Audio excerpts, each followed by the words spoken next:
헬렌 아우엔의 책 중에 예수의 길이라고 하는 책이 있습니다. 거기에서 자기의 한 경험을 이렇게 이야기하고 있습니다. 본인의 친구 중에 네덜란드에서 교수로 있는 분이 있는데 그 교수를 만나 나눈 대화의 내용입니다. 그 교수는 최근 3년 동안 불안, anxiety, 불안에 대한 글을 쓰고 있었고 키에르케고르, 사르트르, 까미 등의 연구를 하고 있었습니다. 그분에게 헬렌 아우엔이 이런 부탁을 합니다.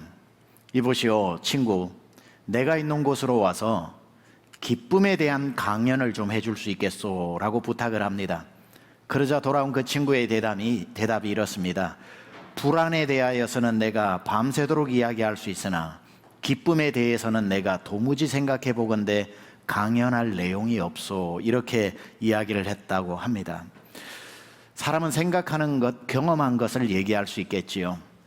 불안에 대해서는 3년 동안 연구를 했으니 할 말이 많겠지만 불안을 연구하느라 기쁨을 묵상할 시간이 없다 보니 기쁨에 대한 이야기는 한 시간도 할 얘기가 없더라는 겁니다. 사람은 자기가 경험한 것을 이야기할 수 있기 때문입니다. 지난 주간에 한번 모처럼 시간이 나서 아내와 가까이 있는 산책길을 지금 거리에 있는 곳에 가서 걸었습니다. 처음 걸어보는 길입니다.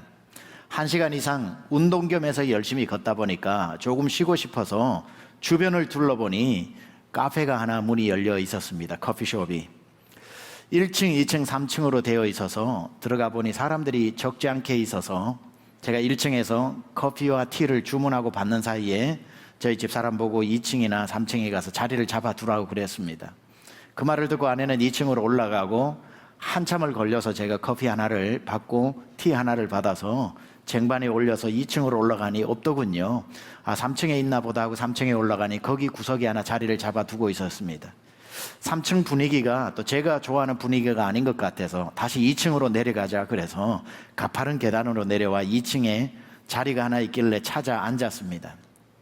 코로나 기간이라서 전부 얼굴을 가리고 살다 보니 반쯤 가려진 얼굴이 익숙한데 커피숍에 가서 보니 커피 마신다고 전부 마스크를 벗으니 그게 그렇게 재미나고 사람 얼굴 구경하는 게 그렇게 재미가 있었습니다. 저희 아내도 그렇고 저도 그렇고 각자 알아서 얼굴들을 두리번 사람 구경하면서 커피를 마시는데 재미가 있더라고요.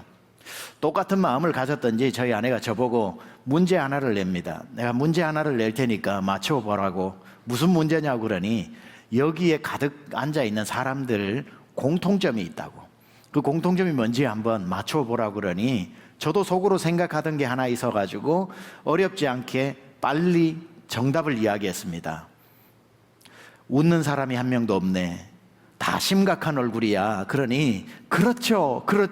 자기도 그걸 계속 느꼈다는 겁니다. 그리고 다시 둘이 같이 이렇게 둘러보니 정말 웃는 사람 한 명도 없고 명절 끝에 무슨 스트레스를 받았는지 몰라도 그렇게 심각하게 얼굴을 이렇게 굳은 얼굴로 무표정한 얼굴로 그렇게 앉아 있는 것을 보고 많은 생각을 했습니다. 모르죠. 그분들이 또 저희 얼굴을 봤을 때 심각한 얼굴이었는지는 모르겠지만 거울에 비춰보면 자기도 놀랄 정도로 우리는 굳어진 얼굴을 하고 살아가는 현대인들의 자화상이 아닐까 생각합니다. 가만 생각해 보면 그곳에 가득 앉은 사람 중에 기쁨을 싫어하는 사람은 한 명도 없을 겁니다. 아니, 기쁘게 살기 위해서 힘들게 하루하루를 살아가고 있겠지요. 그런데 아이러니하게도 기쁨을 쫓아가는 사람들의 얼굴에 기쁨이 없더라는 것이 또 아이러니 아니겠습니까?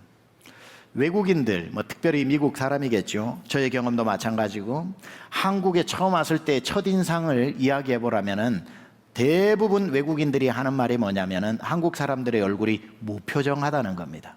무표정하다는 이야기를 많이 하는데 사실 무표정은 표정이 없다는 뜻이니까 틀린 말입니다. 그분들이 무표정하다라고 이야기하면서 꼭 따라붙는 말이 뭐냐면 화난 얼굴 같다 이렇게 이야기합니다. 사람 얼굴이 환한 얼굴이 돼야 되는데 환한 얼굴이 되어 있는 게 무표정한 얼굴입니다. 전부 심각한 얼굴로 걸어가고 있는 겁니다. 그런데 신기한 거는 그렇게 화난 것처럼 걷다가 아는 사람만 보면은 환하게 또 웃는 게 우리의 특징이죠. 안녕하세요. 모르는 사람에게는 환한 얼굴로 하고 가니 처음 온 사람들이 적잖게 당황을 하는 거지요. 제 말이 무슨 말인지 외국에 오래 살다 오신 분들은 좀 이해하는 분도 계시리라 생각합니다. 다들 심각하게 경직되어져서 그렇게 살아가는 게 오늘날 우리의 자화상이 아닐까 생각을 하는데, 여러분, 사실 따지고 보면 기쁨은 멀리 있지 않습니다. 기뻐할 일은 멀리 있는 게 아니라 우리 아주 가까이에 있을 수 있습니다. 그날 커피숍 안에 1, 2, 3층을 가득 메운 그 사람들, 심각한 사람들만 다 모아놓은 듯한 그때에 제 눈에 들어왔던 한 아주머니 얼굴이 있습니다. 저랑 같이 커피를 기다리다가 저보다 먼저 커피를 받은 분인데, 그 커피를 받으면서 따뜻한 커피를 손에 쥐고는 그분의 얼굴을 가만 제가 신기해서 보다 보니 세상을 다 얻은 얼굴입니다. 그러더니만 이렇게 한 잔 마시고 나더니만 제 귀에 들릴 만큼 큰 소리로 이야기합니다. 향기 너무 좋다. 커피 향기 너무 좋다 하는데 그 커피숍 1, 2, 3층 통틀어 그분이 제일 행복합니다. 행복은 멀리 있지 않아요. 커피 한 잔 속에 들어있는 겁니다. 기쁨은 멀리 있는 게 아니라 비싼 커피를 마시고도 왜 이렇게 비싸냐, 가성비가 떨어지냐 다 식을 때까지 커피값을 논하는 사람보다 맛이 어떠하든지 한 잔 마시고 세상을 다 얻은 표정으로 커피 향기 너무 좋다 한참을 입안에 넣어 굴리다가 꿀꺽 삼키는 그 기쁨, 어떤 면에 있어서 우리가 찾는 모든 기쁨은 커피잔 안에 들어있는지도 모릅니다. 기쁨은 가까이 있지요. 오늘 제목이 가까이 있는 기쁨입니다. 가까이 있는데 우리의 문제는 가까이 있는 줄 모르고 멀리서 찾는다는 게 더 큰 문제가 아니겠습니까? 오늘 전도자 코헬레트는 우리에게 가까이 있는 기쁨을 소개해주고 있습니다. 멀리 있는 기쁨이 아니라 우리에게 가까이 와 있는 기쁨이 무엇인지 오늘 본문에서 이야기해주고 있는데, 여러분에게 소개할 테니까 여러분도 이 가까이 있는 기쁨 놓치지 말고 누리시기를 주님의 이름으로 축복합니다. 첫 번째 가까이 있는 기쁨이 무엇인가? 선을 행하며 사는 기쁨이라고 합니다. 선을 행하면서 사는 기쁨. 12절 말씀 같이 한번 읽어볼까요? 시작. 사람들이 사는 동안에 기뻐하며 선을 행하는 것보다 더 나은 것이 없는 줄을 내가 알았고, 기쁨 중에 제일 큰 기쁨이 선을 행하면서 사는 기쁨이라고 합니다. 선을 행하면서 사는 기쁨. 근데 여기에서 제가 좀 주목하고 싶은 단어 하나가 있는데 뭐냐면 사는 동안에입니다. While they live. 살아가는 동안에. 그러니까 언젠가는 기뻐하리라가 아니라 오늘 여기 보니까 사는 동안에 누리는 기쁨. 내가 마침내 언젠가 기어이 someday, one day, long after another day 내가 기뻐하리라. 그날을 위해서 인상 팍 구기고 사는 것이 아니라 while they live, 그들이 살아가는 동안에, 매일매일 살아가는 하루하루 금쪽 같은 시간에 누리는 기쁨, 선을 행하면서 누리는 기쁨을 가지고 살아라는 것입니다. 우리는 자꾸 선을 행하고 위대한 일을 하고 멋진 일을 언젠가는 하리라고 자꾸 생각을 하고 지금 할 수 있는 것을 미루고 살지요. 오늘 이 전도자는 이야기합니다. 아니다, 사는 동안에 해라. 사는 날 동안에 해라. 언젠가는 내가 제대로 멋지게 멋진 일을 할 거다 생각하고 오늘 할 수 있는 것도 언젠가가 다 집어삼켜버려서 안 하고 살지 말고, 언젠가의 그 일은 안 해도 좋을지 모르니 오늘 할 수 있는 거나 하면서 살아라. 오늘 베풀 수 있는 선을 적더라도 언젠가 할 그 큰 선에 비하면 보잘것없이 작은 선이라도 오늘 선을 행하면서 사는 사람이 되어라. 그리고 그 선을 실천할 때에 얻을 수 있는 기쁨을 놓치지 말고 살아라는 것입니다. 우리가 사는 동안에 사소한 것에도 기뻐할 줄 아는 것, 큰 일에만 목숨 걸지 않고 작은 일도 소중히 여겨 사는 날 동안에 맞이하게 되는 선한 일들을 휴지 한 장 주우면서도 기뻐하고, 정말 어려운 사람에게 내 주머니에 있는 거 하나를 털어서 주면서도 기뻐하고, 빵 하나 살 거 2개 사서 사람들에게 전해주면서 기뻐하는 그 가까이 있는 기쁨을 놓치지 말고 살아라는 겁니다. 큰 기쁨만 기대하고 그날을 기다리는 사람은 오늘 주어진 작은 기쁨을 놓치고 살죠. 한 번의 큰 기쁨을 위해 소중한 작은 기쁨을 다 놓치고 사는 사람들이 있어서 이런 말이 있습니다. 그래서 마지막에 웃는 자가 되지 말고 자주 웃는 자가 되라. 마지막에 웃는 자가 되지 말고 자주 웃는 자가 되라. 내가 언젠가는 내가 죽기 전에 한번 하늘 보고 으하하하 웃을 그날을 위해 오늘 인상 다 쓰고 살지 말고, 언젠가는 마지막에 웃는 자가 되지 말고 자주 웃는 자가 되라. 매일매일 기뻐하는 여러분 되시기를 축복합니다. 그걸 알기 때문에 오늘 전도자가 뭐라고 이야기하냐면, 사는 날 동안에 선을 행하면서 기쁨으로 살아라. 사는 날 동안에. 자, 여기에서 사는 날 동안에 선을 행하라고 그랬을 때에 선이 무엇인지를 좀 이해할 필요가 있어서 제가 좀 설명을 드리겠습니다. 우리 한국 사람들이 말하는 선하고 이 성경에 나오는 이스라엘 사람들이 말하는 선은 조금 개념이 달라요.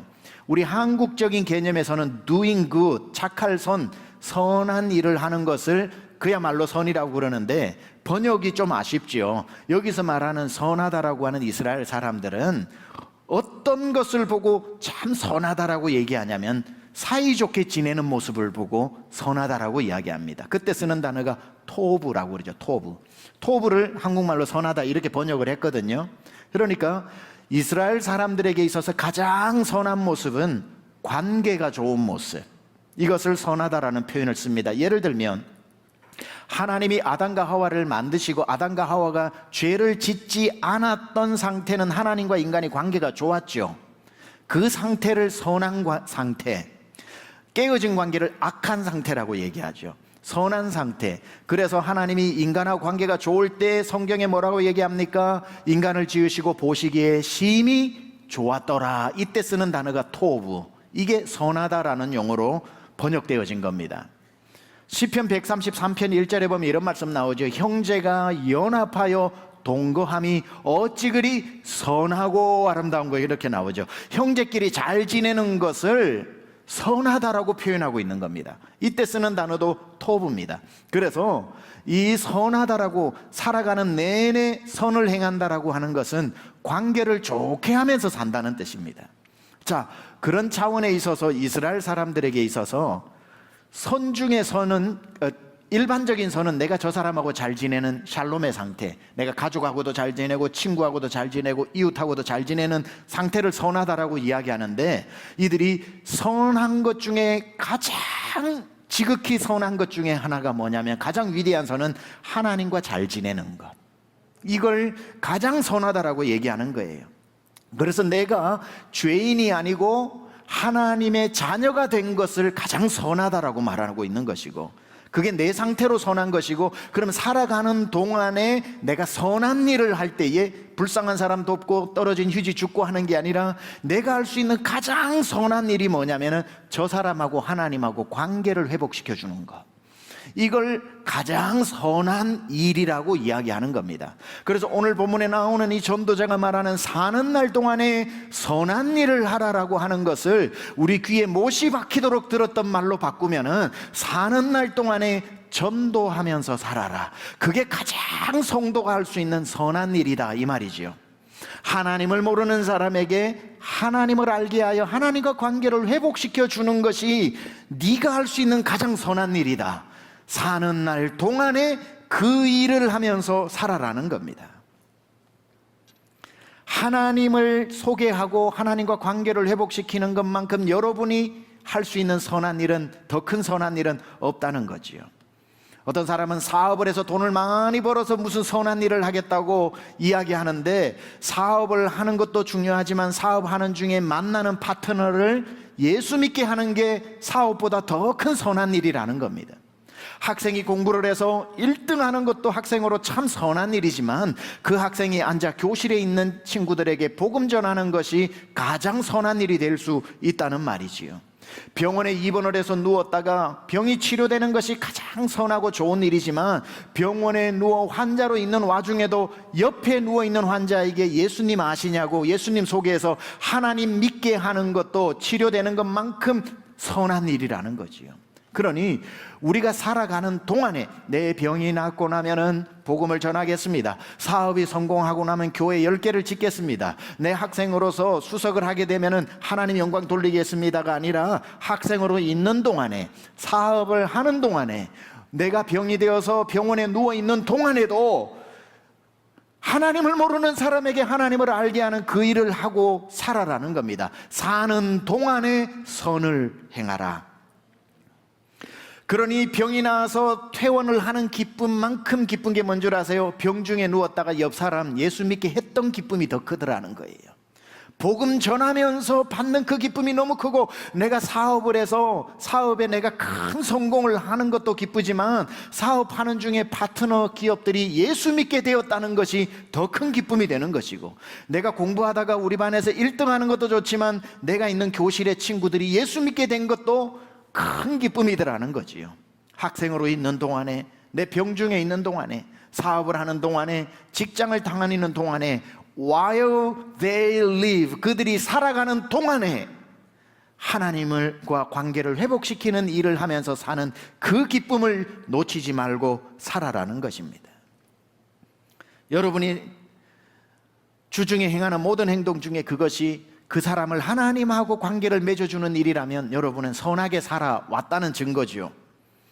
누군가 예수 믿게 하기 위해서 매일매일 조그만하게 행하는 그 모든 일들, 그 사람에게 문자 하나 보내는 일, 전화해서 안부를 묻는 일, 빵 하나를 살 때 하나를 더 사서 건네주면서 친절을 베푸면서 교회 한번 나오라고 하는 그 일, 그 사람이 형편을 알아서 꼭 맞는 성경 구절을 만나면 문자로 보내주는 일, 주일날 교회 한번 나와보라고 말하는 그 일, 은혜 받은 말씀 카톡으로 영상으로 보내주는 일, 어찌했든 그분을 하나님하고 관계를 연결시켜 주기 위해서 행하는 모든 일들이 선한 일 중에 가장 선한 일이더라는 겁니다.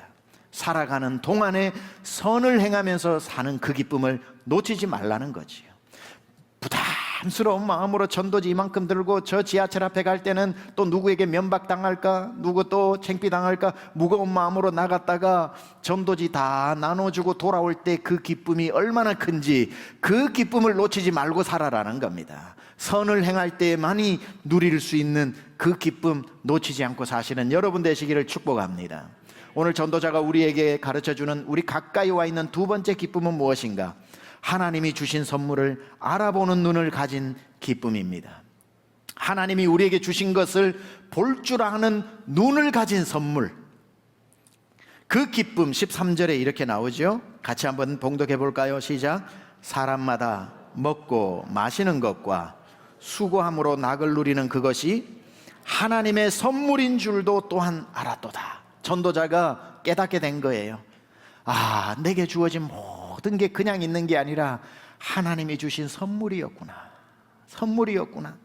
그걸 깨닫게 되니 다 기쁘더라는 거예요. 아, 먹고 마시고 손으로 해서 내가 먹는 모든 게 당연한 게 아니라 선물이었구나. 나는 먹는 것쯤이야 당연한 줄 알았는데, 마시는 거야 누구든지 하는 줄 알았는데, 내 손으로 일해서 벌어먹는 것이 당연한 건 줄 알았는데, 오늘 이 전도자는 뭐라고 얘기합니까? 하나님의 선물인 줄을 내가 알았도다. 선물 받으면 기뻐요, 안 기뻐요? 기쁘고 또 기쁘죠. 이게 선물이라는 것을 알게 되면 먹을 때도 기쁘고 마실 때도 기쁘고 손으로 일을 할 때도 기쁜 겁니다. 아무나 일하나, 아무나 마시나, 아무나 먹나 하나님의 선물이지. 그런데 선물 중에, 그게 다 선물인데 선물 중에 제일 큰 선물이 뭔 줄 아세요? 그게 선물인 줄 아는 눈을 가진 게 가장 큰 선물입니다. 선물을 선물인 줄로 아는 그 마음이 하나님 주신 가장 큰 선물인 거죠. 여러분의 눈이 활짝 열려서 여러분 옆에 당연하다고 생각했던 모든 것들이 당연하지 않고 하나님이 여러분에게 안겨주신 선물이라는 것을 보고 기뻐할 수 있기를 축원합니다. 그걸 보는 눈이 열리기를 축원합니다. 아마 볼 줄 아는 그 마음이 가장 큰 선물이겠지요. 하나님이 여러분에게 주신 가장 큰 선물이 뭡니까? 하나님이 이 땅까지 주신 선물, 구원의 선물. 구원의 선물을 보고 감격할 줄 아는 눈을 가진 그 마음이 귀한 마음인 거지요.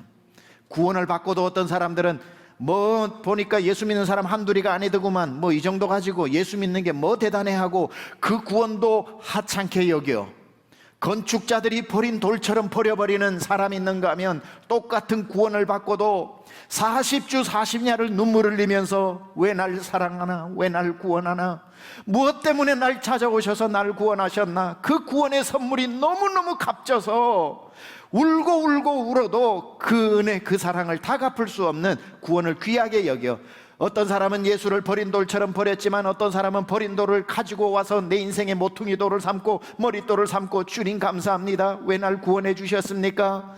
30년이 지났는데도 구원에 대한 이야기하면 벌써 눈가가 촉촉해지는 그런 분들이 계시는데, 그분들은 구원을 보는 눈이 열린 거지요.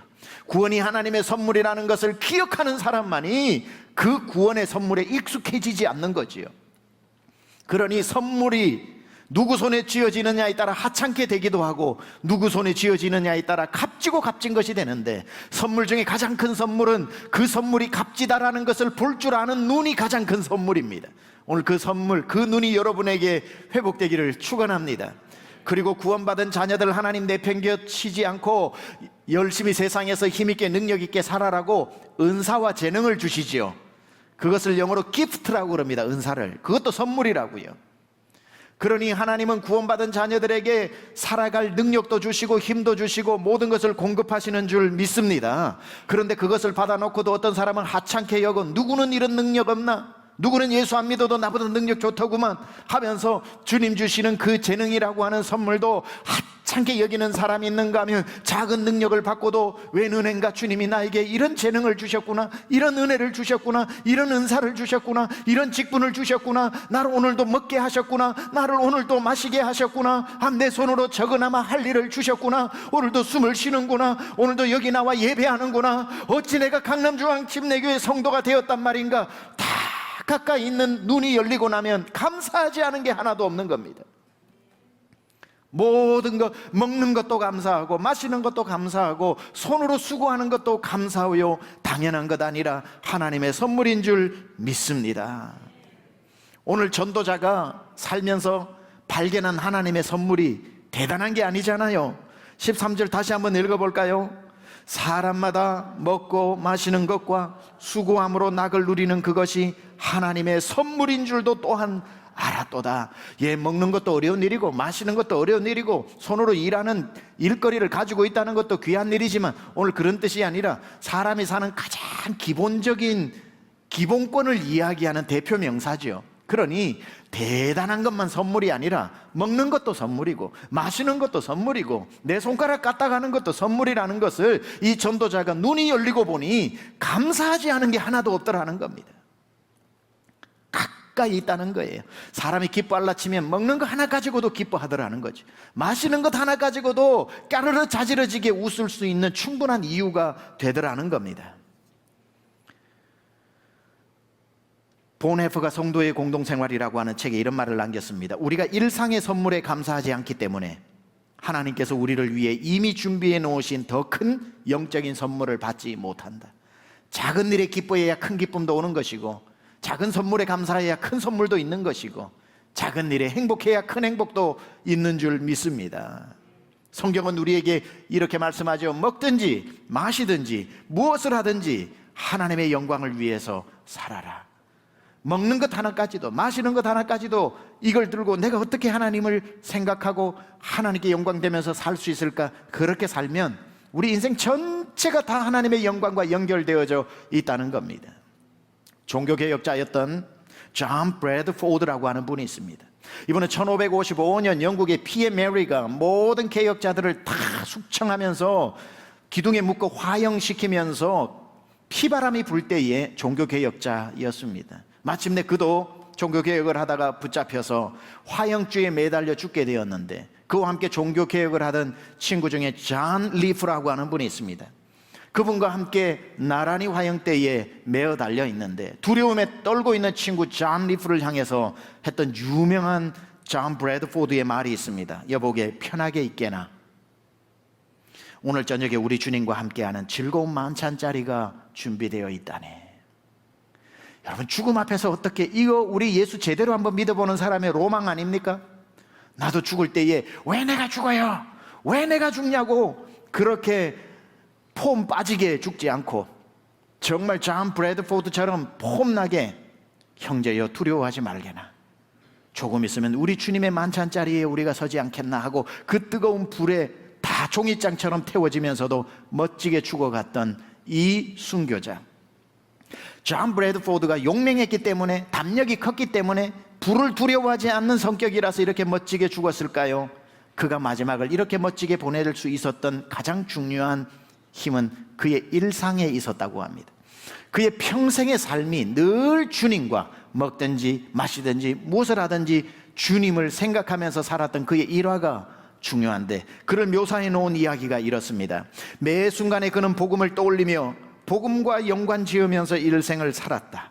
아침에 길을 걸을 때면 그는 긴 어둠을 지나 맞이하게 될 부활의 아침을 생각하면서 길을 걸었습니다. 해를 볼 때는 찬란한 빛 대신 주님을 생각하며 찬양했습니다. 잠자리에 일어날 때면 우리를 죽음에서 다시 일으키실 주님을 생각하면서 일어났습니다. 옷을 갈아입을 때는 오 주님, 우리를 죄의 옷을 벗기고 그리스도의 새 옷으로 갈아입혀 주셔서 감사합니다라고 기도했습니다. 식사를 할 때마다 그리스도의 몸을 먹는다는 것을 잊어버리지 않았고, 일을 마치고 집으로 돌아오는 길에는 우리 인생의 여정을 마치고 돌아갈 본향을 늘 생각하였고, 밤에 누울 때면 이 세상을 떠나 그리스도와 함께할 죽음을 기억하면서 잠자리에 들었다고 하지요.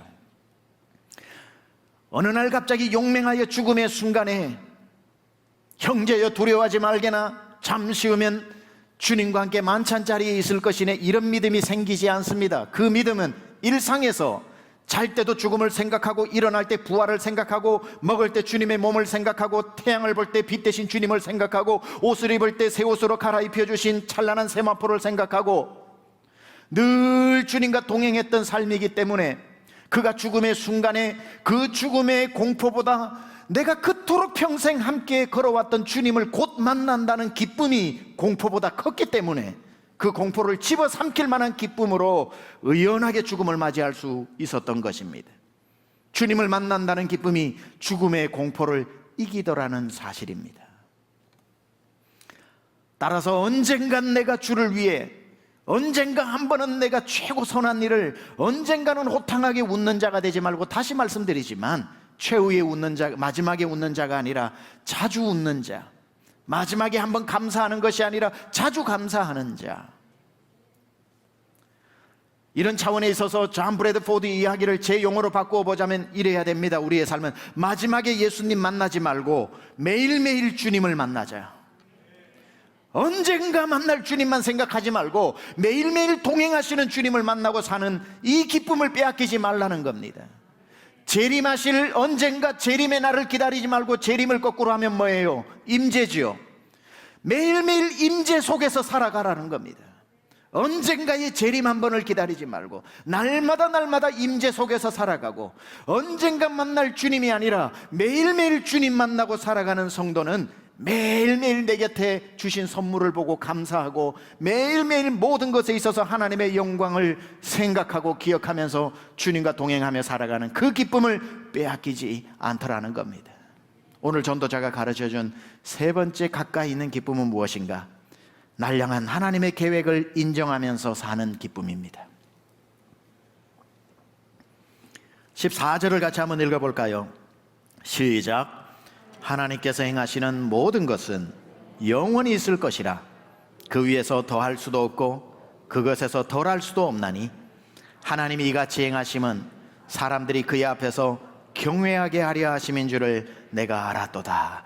오늘 전도자는 코엘렛, 전도자는 인생을 다 살고 말년에 이 전도서를 썼죠. 자기가 인생을 다 살아보면서 두 가지를 깨달았다고 합니다. 두 가지를 깨달았던 게 뭐냐면, 첫 번째, 하나님이 날 향해 가지고 계신 그 계획은 영원하더라, 영원히 변치 않더라 라는 것을 깨달았고요. 이거 좀 이따 설명하겠습니다. 두 번째 깨달은 것은 하나님이 내 인생에 주신 것 중에 부족한 것도 없고 남는 것도 없더라. 하나님이 내 인생에 필요한 모든 것을 꼭 맞게 허락해 주셨더라. 이렇게 이야기를 하고, 그 결론은 뭐냐면은 이 놀라운 하나님의 일하심에 내가 감탄하지 않을 수가 없어 그분을 경외하게 되었다. 이렇게 이야기하고 있습니다. 자, 그가 이야기하는 것 중에 하나님께서 행하시는 모든 것은 영원히 있을 것이다 이렇게 이야기하고 있는데, 나를 향한 계획이 영원하다는 뜻이 뭡니까? 여러분, 하나님은 저를 포함, 여러분 모두를 포함해서 각자에게 향한 계획이 있으십니다. 계획 없이 만드시지도 않았고, 계획 없이 택하시지도 않았고, 계획 없이 부르시지도 않았고, 하나님은 태초에 여러분을 선택하시고 이 땅에 태어나게 하셔서 시간이 되면 여러분을 자녀로 부르시고, 하나님께서 여러분에게 구원을 주신 것, 창세 이전부터 앞으로 영원한 세계까지 하나님은 여러분에게 가지고 계신 계획이 있습니다. 그 계획은 영원하기 때문에 영원 전부터 있었고 영원까지 있을 겁니다. 그런데 중요한 것은 그 계획이 영원하더라는 뜻이 뭐냐면 변하지 않더라 이 말이에요.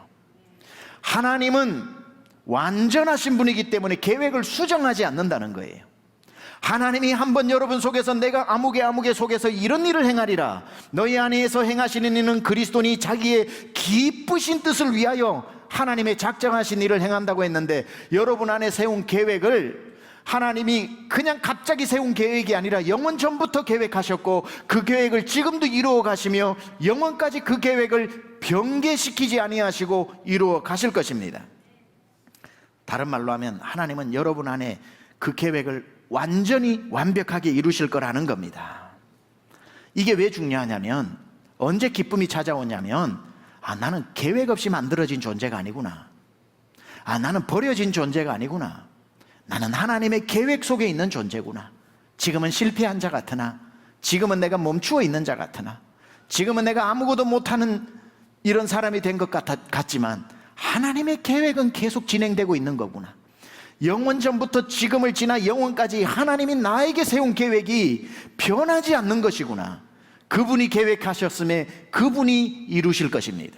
이걸 다 기억하게 되면은 기쁨이 올라오는 거예요. 좌절할 일 없겠네, 슬퍼할 일 없겠네, 다 끝난 사람처럼 고개 떨굴 일 없겠네. 하나님이 내 속에 일하시는데, 하나님이 그 계획을 너 계획 세우고 하다 보니 너 영 마음에 안 들어서 계획 취소, 이런 게 없다는 거예요. 하나님이 그 계획을 여러분 안에서 완전히 이루어 가실 것이기 때문에 절망할 일이 없더라는 겁니다. 그러면 뭐가 찾아와요? 소망이 찾아오는 거죠. 하나님이 하시는 거구나, 내가 하는 게 아니라 하나님이 내 속에서 일하고 계시는 거구나. 그러면서 그 일을 이루시기 위해서 하나님이 우리에게 필요한 것을 공급하시는데 오늘 이 전도자가 뭐라고 얘기하냐면, 하나님의 공급하시면은 부족해서 더해야 할 것도 없고 남아서 버려야 할 것도 없고, 내 인생에 꼭 필요한 것으로 하나님이 시마다 때마다 주시더라고 이야기하는 겁니다. 여러분, 사람은요, 무슨 계획을 해도 중간에 계획이 수정이 되죠. 집 하나를 지어도 충분하리라고 생각하고 준비해 놓았던 자재가 부족해서 또 사와야 되는 일이 있고, 어떨 때 계산을 잘못해서 남아서 버려야 할 때도 있지만, 하나님이 우리에게 가지고 계신 계획은 너무 완벽하셔서 우리에게 주신 것 중에 부족한 것도 없고 남는 것도 없이 우리 인생에 필요한 모든 것 하나님이 정확하게 주시는 줄 믿습니다. 그런데 우리는 이렇게 생각하죠. 내 인생에 부족하면 어떡할까? 내 이 일을 하는데 부족해지면 어떡할까? 그때 우리는 뭘 생각해야 할까요? 하나님이 내 인생에 필요한 건 다 주셨다.